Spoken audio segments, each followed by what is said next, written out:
والوں کو میری طرف سے سلام۔ میرا نام کائنات امانت ہے، اور جیسے کہ آپ جانتے ہیں کہ روزوں کے مہینے سٹارٹ ہونے والا ہے، تو ہم خداوند کے پاک کلام میں سے دیکھیں گے صلیبی کلمات میں سے تیسرا کلمہ جو کہ انسانی ذمہ داری کے پیغام کے بارے میں ہے۔ یوحنا کی انجیل اس کا 19واں باب اور اس کی 26ویں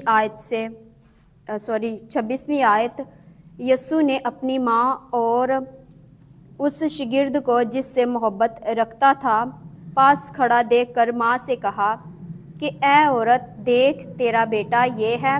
پھر شاگرد سے کہا، دیکھ تیری ماں یہ ہے، اور اسی وقت سے وہ شاگرد اسے اپنے گھر لے گیا۔ یہ خداوند یسوع مسیح جب صلیب پہ تھے اور انسان ہونے کے ناطے سے انہیں اپنی ماں کی فکر ہوئی کہ میرے بعد ان کا خیال کون رکھے گا، کون ان کا سہارا بنے گا۔ اور جیسے کہ وہ اپنی ماں سے محبت کرتا تھا، اسی لیے وہ چاہتا تھا کہ وہ ماں کے پاس ایک ہو اس کا شاگرد جو کہ اس کی ماں کا اچھے طریقے سے خیال رکھے۔ وہ انسانی ذمہ داری کا بھی نمونہ خداوند نے ہمارے لیے بہت اچھی مثال دی ہے۔ یسوع کی ماں کی جان بھی تلوار سے چھیدی جائے گی۔ اس کا دل، جیسے کہ آپ سب جانتے ہیں کہ ماں کا دل تو پہلے ہی بھر آتا ہے۔ جب بچے کو ذرا سی بھی چوٹ آئے تو ماں پہلے ہی کہہ دیتی ہے، ماں کے دل کو پہلے ہی ٹھیس پہنچ جاتی ہے۔ لیکن جو ماں مریم تھی وہ اپنی آنکھوں کے سامنے اپنے بیٹے کو مصلوب ہوتا ہوا دیکھ رہی تھی۔ اگر بچے کو معمولی سا بھی بخار ہو تو ماں سوتی نہیں، بچہ گھر لیٹ آئے تو ماں انتظار کرتی رہتی ہے۔ یہی ماں بڑے غم سے دوچار ہو رہی تھی۔ یسوع مسیح کی صلیب کے پیچھے ایک بہت بڑی بھیڑ تھی۔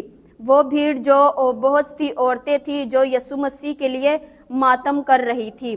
یسوع کی صلیب کے پیچھے ایک بھیڑ بہت بڑی عورتوں کی تھی جو ماتم کرتی چلی آ رہی تھی۔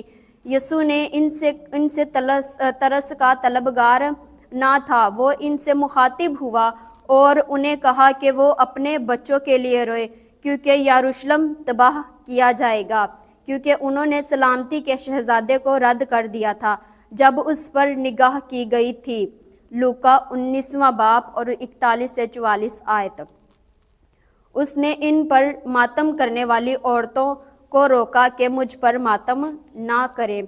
کلوری کے پاس کے واقعات، بے وفا شاگرد چھوڑ گئے۔ اچھا دوست وہ ہے جو مصیبت کے وقت آپ کے ساتھ کھڑا ہو۔ یوحنا ایک وفادار شاگرد تھا۔ اس نے آخری وقت میں بھی یسوع مسیح کو نہیں چھوڑا اور وہ صلیب کے پاس کھڑا تھا۔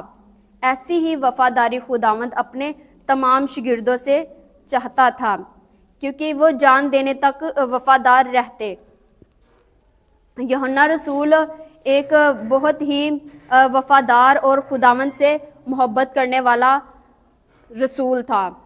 یسوع نے اپنی ماں کی عزت کی۔ خدا نے ہمیں پاک کلام میں حکم دیا ہے کہ اپنے ماں باپ کی عزت کر تو تیری عمر دراز ہوگی۔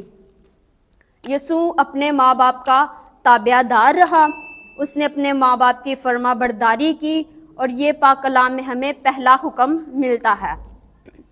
جو اپنے ماں باپ کی فرما برداری کرتا ہے وہ اپنی زندگی میں ترقی سرفرازی کو حاصل کرتا ہے۔ یوحنا رسول ایک وفادار شاگرد تھا جو اس قابل تھا کہ وہ مقدسہ مریم کو اپنے پاس رکھتا اور اس کے فرائض کو سر انجام دیتا۔ یسوع مسیح نے اپنی ماں سے کہا، دیکھ یہ تیرا بیٹا ہے۔ اب یسوع مسیح کی مانند یوحنا رسول ماں مریم کے ساتھ رہے گا۔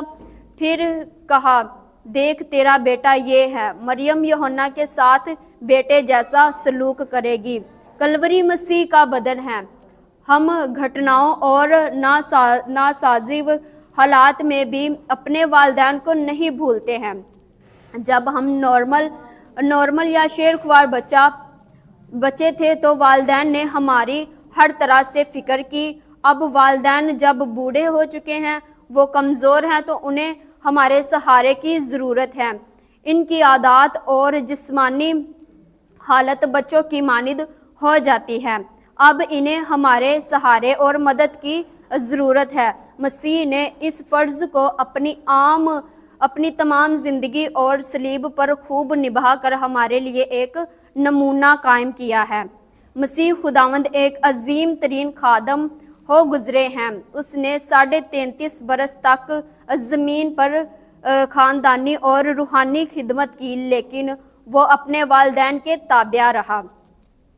خداوند خادموں کو بھی حکم دیتا ہے کہ وہ اپنے گھرانے کا بندوبست کریں۔ مسیح کے وقت بعض فقیہ اور فریسی خود کو خدا کی خدمت کرتے ہوئے خود کو ماں کے لازمی فرائض سے آزاد سمجھتے تھے۔ وہ کہتے تھے کہ وہ خدا کی نظر ہو چکے۔ مسیح نے ان پر افسوس کیا تھا۔ اس کلمے میں خداوند نے اپنی ماں کے لیے اے عورت کی اصطلاح استعمال کی۔ اس سے پہلے بھی کانا گلیل کے معجزے کے وقت بھی خداوند نے یہی اصطلاح اپنی ماں کے لیے استعمال کی تھی۔ اے عورت کا مطلب ہے لیڈی، یہ عزت دینے کے لیے لفظ استعمال ہوتا ہے۔ خداوند نے سامری عورت کے لیے بھی یہ لفظ استعمال کیا، اے عورت میری بات کا یقین کر۔ ہمارے